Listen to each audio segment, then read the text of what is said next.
இது வந்து பார்த்திங்க அப்படின்னா சனிக்கிழமை அன்றைக்கி மதியம் எடுத்த வீடியோ.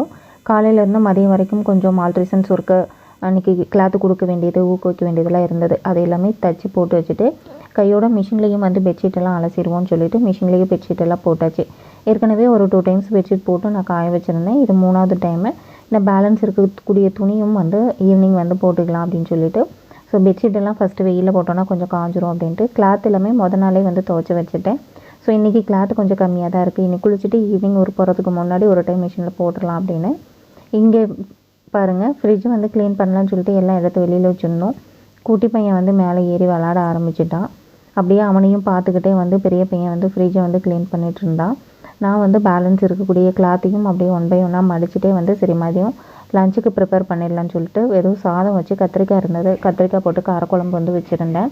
சரி இதுவே மதியானத்துக்கும் நைட்டுக்கும் சரியாயிடும் அப்படின்னு சொல்லிட்டு அடுத்து கிளாத் வந்து மடிக்கிறதுக்காக வந்தாச்சு. இப்போ இதில் வந்து பார்த்திங்கன்னா 4 பேர்த்தோட கிளாத் வந்து மொத்தமாக ஸ்டிச் பண்ணி போட்டிருந்தேன். கீழே வந்து வைக்க முடியாது, கைக்கையாக மடிச்சோன்னா ரொம்ப டைம் ஆகிடும், இடையில பவர் கட் ஆகிடுச்சுன்னா அதுவும் கஷ்டமாயிடும் அப்படின்னு சொல்லிட்டு அப்படியே தைச்சி வந்து போட்டுட்டேன்.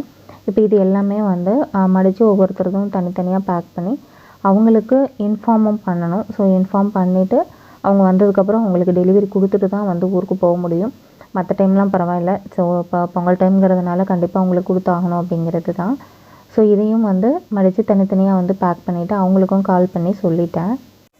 இது வந்து பார்த்திங்கன்னா ஒரு குட்டி பாப்பாவோட ட்ரெஸ் தான். இதில் ஃப்ராகு மாதிரி உள்ளுக்கு கொஞ்சம் பஃபியாக இருக்கிறதுக்காக இந்த மாதிரி 2-3 லேயர்ஸ் வந்து கொடுத்துருக்காங்க. அவங்க வந்து ரொம்ப நேரம் இந்த மாதிரி ட்ரெஸ்ஸஸை போட முடியாது அப்படிங்கிறதுனால உள்ளுக்கு வந்து இந்த நெட்டடு ஃபேப்ரிக்கும் அதுக்கு உள்ளே இருக்க ஃபேப்ரிக்கும் சேர்த்து கட் பண்ணி எடுக்க சொல்லிட்டாங்க. ஜஸ்ட் ஒரே ஒரு லைனிங் வந்து மட்டும் இருந்தால் போதும், இந்த 2 லேயரும் வேண்டாம் அப்படின்னு சொல்லியிருந்தாங்க. ஸோ அந்த 2 லேயரையும் நான் உள்பக்கமாக கட் பண்ணி எடுத்துட்டேன்.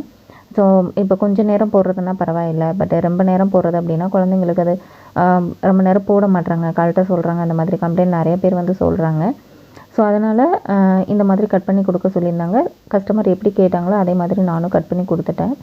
ஸோ உங்களோட குழந்தைங்களுக்கு நீங்கள் ட்ரெஸ்ஸஸ் எடுக்கிறீங்கனாலும் இல்லை உங்கள் கஸ்டமர் இந்த மாதிரி சொல்கிறாங்க அப்படின்னாலும் நீங்கள் இந்த டிப்ஸை வந்து நீங்கள் ஃபாலோ பண்ணலாம். நமக்கு 2-3 லேயருங்கிறப்ப ட்ரெஸ் நல்லா பஃபியாக பார்க்குறதுக்கு வந்து அழகாக இருக்கும். பட் சும்மா ஒரு அரை மணி நேரம் 1 மணி நேரம் போடுறதுனா ஓகே. பட் இதுவே ஒரு ட்ராவலிங் டைம்லேயோ அல்லது ஒரு ஃபங்க்ஷன் டைம்லேயோ நம்ம ரொம்ப நேரம் அதை போட்டுட்ருக்கோம் அப்படிங்கிறப்ப குழந்தைங்களுக்கு அது கம்ஃபர்ட்டாக இருக்கிறதில்ல. ஸோ நீங்கள் இந்த மாதிரி கட் பண்ணி எடுத்துட்டிங்க அப்படின்னா பிரச்சனை இல்லை. உங்களுக்கு அது பெருசாக உறுத்தாது, ரொம்ப பஃபியாகவும் இருக்காது, உங்களுக்கு நீட்டாகவும் இருக்கும். ஸோ இது வந்து கஸ்டமர் சொன்னது தான் நான் உங்கள் கூட ஷேர் பண்ணிக்கிறேன். அடுத்து அந்த ஒரு லேயர் லைனிங்கை வந்து வெளிப்பக்கமாக எடுத்து வந்து விட்டுருங்க. கட் பண்ணுறதுக்கு முன்னாடி அது வெளிப்பக்கம் திருப்பி விட்டுருங்க. ட்ரெஸ்ஸு வந்து பார்க்குறதுக்கு ரொம்ப சூப்பராக இருந்தது. பார்க்குறதுக்கு பட்டு பாவாடை சட்டை மாதிரியே இருக்கும், ஆனால் பட் அது வந்து ஃப்ராக் டைப்பில் இருந்தது.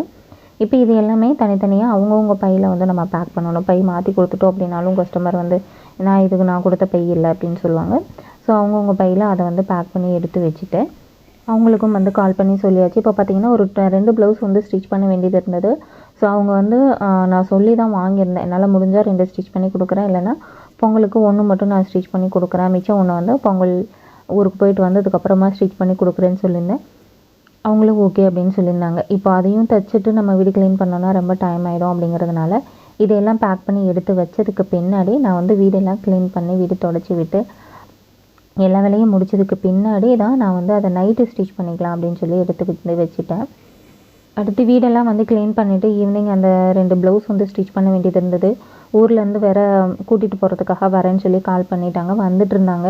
ஸோ அவங்க வர்றதுக்குள்ளே இதை கட் பண்ணி ஒரு ப்ளவுஸ் வந்து ஸ்டிச் பண்ண முடியுமா அப்படிங்கிறது தெரியல. முடிஞ்ச வரைக்கும் வேலையை முடிக்கிறதுக்கு ட்ரை பண்ணுவோம் அப்படின்னு சொல்லிட்டு 2 ப்ளவுஸையும் ஒன்றாவே போட்டு கட் பண்ண ஆரம்பிச்சிட்டேன்.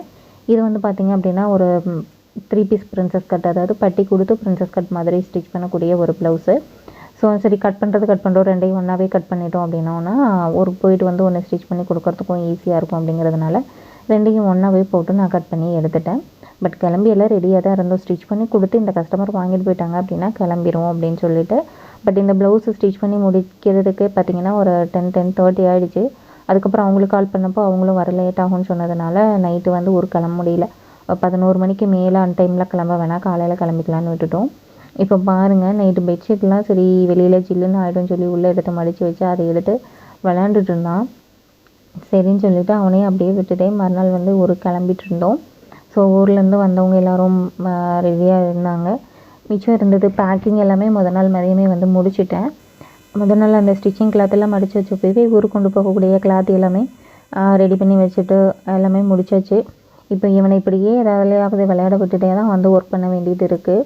ஸோ கட்டிங் கூட எனக்கு பிரச்சனை இல்லை, டேபிளில் போடுறதுனால அவனை பார்த்துட்டே போட முடியுது. பட் மிஷினில் உட்காரும்போது மட்டும்தான் மிஷின் சவுண்டு கேட்டாலே எங்கே இருந்தாலும் ஓடி வந்துடுறான்.